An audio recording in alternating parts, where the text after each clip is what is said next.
Assalamualaikum warahmatullahi wabarakatuh.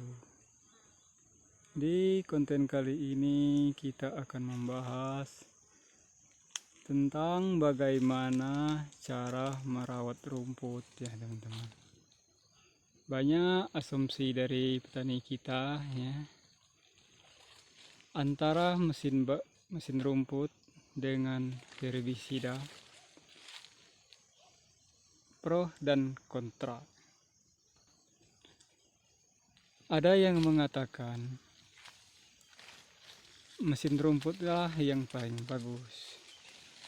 Tetapi ada di pihak lain juga mengatakan herbisida lah yang paling bagus. Nah, di sini saya akan menjelaskan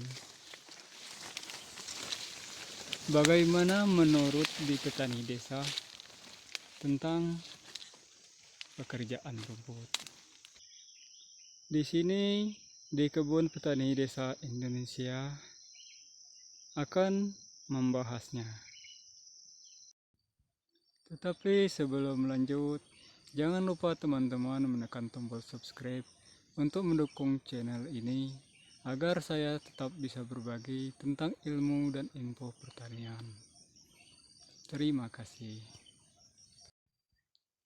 Nanti kita videokan 3 areal ya teman-teman, di kebun saya dan di kebun tetangga saya ini, karena beliau minta kebunnya di videokan. Saya sudah minta izin. Seperti inilah keadaan kebun saya yang ada rumputnya. Kalau di kebun saya memakai herbisida, juga memakai mesin rumput. Dan bagaimana cara saya mengaplikasikannya? Membasmi rumput menurut saya juga ada aturannya. Tidak asal-asalan. Saya melakukan membasmi rumput untuk aplikasian pertama. Saya menggunakan herbisida kontak. Dan waktu penyemprotan, waktunya paling lambat 3 bulan sekali, dan paling cepat 2,5 bulan kali. Berarti dalam 1 tahun pengaplikasiannya adalah 4 kali dan sampai 5 kali. Tapi saya kebanyakan menggunakan herbisida kontak. Untuk herbisida minyak ya, yang cara kerjanya lambat, hanya sekali atau 2 kali. Sebelum musim raya dan sesudah musim raya. Mengapa demikian? Karena sebelum musim raya kita tidak memperhatikan rumput di waktu musim raya. Dan kebun kita masih tetap bersih. Seperti di kebun saya ini sudah 2 bulan ya, tidak dibasmi rumputnya. Mungkin 2 minggu atau sebulan lagi saya baru membasmi kembali rumputnya. Dan untuk mesin ya, dan untuk mesin rumput saya hanya menggunakan untuk rumput ini saja teman. Rumput kentangan yang tebal ya, ini di tempat saya sangat bandel. Herbisida apapun ini tidak mempan. Cara untuk membunuh rumput ini kita harus membabatnya dulu. Membabatnya setelah tumbuh tunasnya mudah baru disemprot, ini baru bisa mati. Jadi teman-teman, saya menggunakan mesin babat itu hanya untuk rumput yang bandel saja, dan tanah yang sudah kena lumut. Seperti ini lumut ya. Ini kita bersihkan dengan mesin babat. Saya menggunakan mesin babat hanya 1 atau 2 kali setahun. Nanti kita lihat ya kebun tetangga ya. Saya sudah minta izin. Perkembangannya bagaimana, yang seumur-umurnya pakai herbisida dan seumur-umurnya pakai mesin babat. Kita lihat ya kebun tetangga saya ya, kebun sepupu saya ya. Beliau minta divideokan ya. Tapi ini bukan untuk membanding-bandingkan ya. Ini masih di kebun saya. Kita lihat ya. Di sebelah kiri ada tunjung pembatas ya. Ini kebun saudara saya, teman-teman, yang seumur-umurnya memakai herbisida. Kebunnya siang ya teman-teman, tidak ada rumput ya. Tetapi pohonnya tidak terlalu subur ya. Padahal sudah dikasih dedak ya. Tapi kopinya masih seperti ini. Berarti kalau seumur-umur pakai herbisida, pertumbuhan kopi itu masih tetap kurang bagus.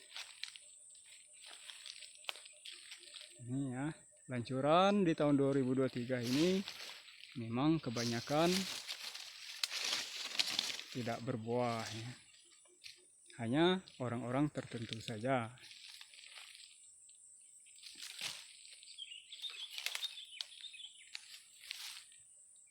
Dan kita pindah ke kebun yang 1 tahun ini hanya menggunakan mesin babat. Kita pindah dulu ke sambung ranting milik tetangga ya. Di dalam 1 tahun ini dibabat dengan mesin rumput. Sebelum lanjut ya teman-teman, dukung channel ini dengan menekan tombol subscribe, like, juga tanyakan di dalam komentar apa yang teman-teman ingin tanyakan. Di sini saya jelaskan ya mengapa kalau terkena mesin babat itu lama-kelamaan kopi itu bisa rusak ya. Karena kalau pakai arit ya teman, kerjanya seperti ini ya. Ini saya bawa pisau, maaf ya, karena saya tidak bawa arit. Kalau arit ya, dia kerjanya hanya sekali atau 2 kali untuk memotong akar kopi. Tapi kalau mesin babat, dia bisa beribu-ribu kali putaran, bahkan berjuta-juta kali. Dalam sekian banyak putaran ya, bermacam-macam kerjanya ya. Ada yang putus ya, ada yang memar, ada juga yang retak.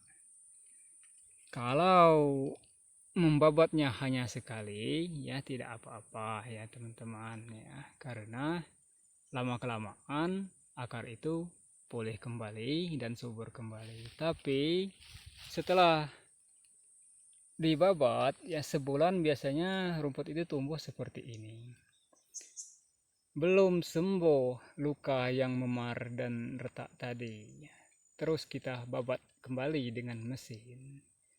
Ibarat manusia itu, luka itu terkena infeksi teman-teman, sangat sakit dan sulit untuk sembuh ya, sembuhnya lama ya.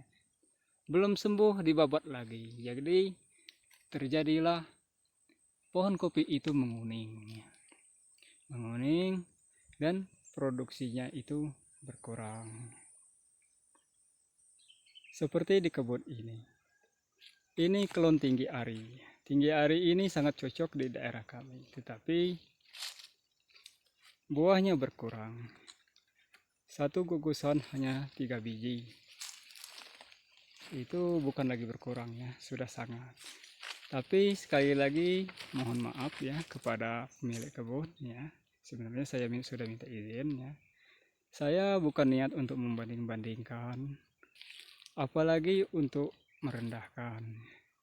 Saya hanya ingin berbagi ya, supaya jelas ya, detail cara kerja mesin babat dan herbisida. Kepada teman-teman saya juga mohon maaf ya, apabila video saya kurang bagus. Dan untuk PT herbisida ya, saya mengajukan ya, kalau bisa buatlah herbisida yang ampuh yang bisa membunuh kentangan ini. Kentangan yang tebal ya, bukan yang macam ini, yang lebih tebal lagi, yang bandel. Kalau herbisida itu ampuh untuk membunuh kentangan yang tebal, aku yakin petani kami banyak berbondong-bondong untuk membelinya. Wassalamualaikum warahmatullahi wabarakatuh.